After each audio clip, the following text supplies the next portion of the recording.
మనం ఇది చేసుకోవాలి. నేను ముఖ్యంగా ఒకటే చెప్తున్నాను, నేను గత ప్రతిపక్షంలో ఉన్నప్పుడు ఎక్కువగా పోరాడింది మండిగిరి కబ్జాలు జరిగాయి, మండిగిరిలో ఉన్న భూమి అవకతవకలు ఎక్కువగా జరిగాయని మేము చాలా సంవత్సరాలుగా పోరాటం చేసి ఈరోజు ఎమ్మెల్యేగా మా కూటమి అభ్యర్థిని గెలిపించుకోవడం జరిగింది. ప్రజలందరూ కూడా దానికి మద్దతు తెలిపారు. కానీ చిన్న ఒక బాధ అంటే విక్రమశేఖర్ గారు కానీ మా ఉమ్మడి బీజేపీ టీడీపీ జనసేన అంటే ఇంత ఉన్నా కూడా ఎవరు రాలేదే. నిజంగా ఎవరైతే బాధపడుతున్నారో మా భూమి కబ్జా జరిగింది లేదంటే మా భూమి సమస్య ఉంది వాళ్ళు రాలేదనేది ఒక బాధ ఉంది మాకు. ఈరోజు గవర్నమెంట్ ఇంత పెద్ద ఎత్తున రాష్ట్ర వ్యాప్తంగా ఈ కార్యక్రమాన్ని చేపడితే అంటే రెవెన్యూ సదస్సు అనే కార్యక్రమాన్ని చేపట్టినప్పుడు దీన్ని సద్వినియోగం చేసుకోవాల్సిన బాధ్యత ప్రజలది.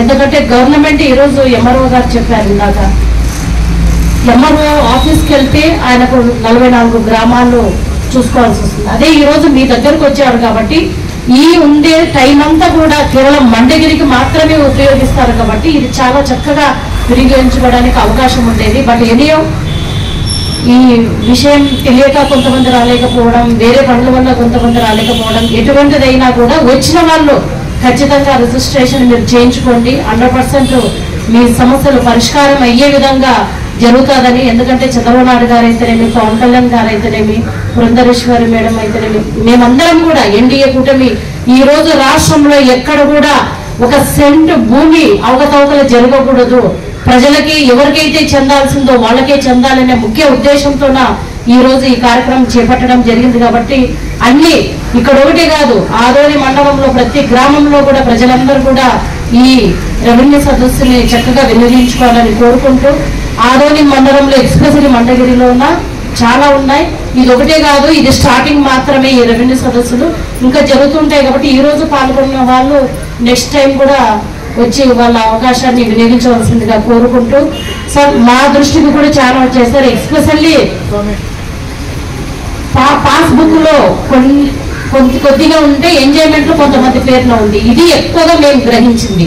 పాస్బుక్ ఏమో ఒక ఎగ్జాంపుల్ ఒక 3 ఎకరాలు ఉంటే వాళ్ళు ఎంజాయ్మెంట్ లో ఉండేదేమో 2 ఎకరాలు, ఇంకా 1 ఎకరా ఎక్కడ పోయింది లేదంటే సెంట్లు ఎక్కడ పోయింది అనేది ఎక్కువగా మీ దృష్టికి కూడా వస్తుంది. కాబట్టి దీన్ని తొందరగా పరిష్కారం చేస్తారంటే దీనివల్ల కూడా గలాటు జరుగుతుంది, కుటుంబ మధ్యలో మనస్పర్ధలు వస్తాయి. ఎవరిది వాళ్ళకి సర్వే చేసి ఇస్తే బాగుంటుంది. మన సర్వేయర్లు కూడా సార్ చాలా చక్కగా చేస్తున్నారు. బట్ అయినా కూడా ఇంకా సర్వే మాకు జరగలేదు అనేది మండల సర్వే వాళ్ళకు కూడా మేము 2-3 సార్లు ఒక కేసు విషయంలో కూడా మేము మాట్లాడడం జరిగింది. మీరు కూడా సర్వే వాళ్ళకి, మండల సర్వే వాళ్ళకి వాళ్ళు ఎప్పుడు కావాలనుకుంటే అర్జీ పెట్టి అప్పుడు కంపల్సరిగా వెళ్ళి వాళ్ళు సర్వే చేయించవలసిందిగా నేను ఈ సందర్భంగా మీకు మీ దృష్టికి తీసుకొని వస్తున్నాను.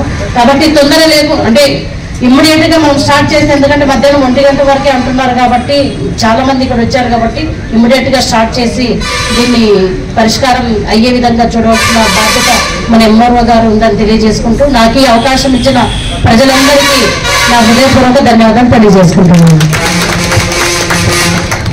Okay, thank you madam.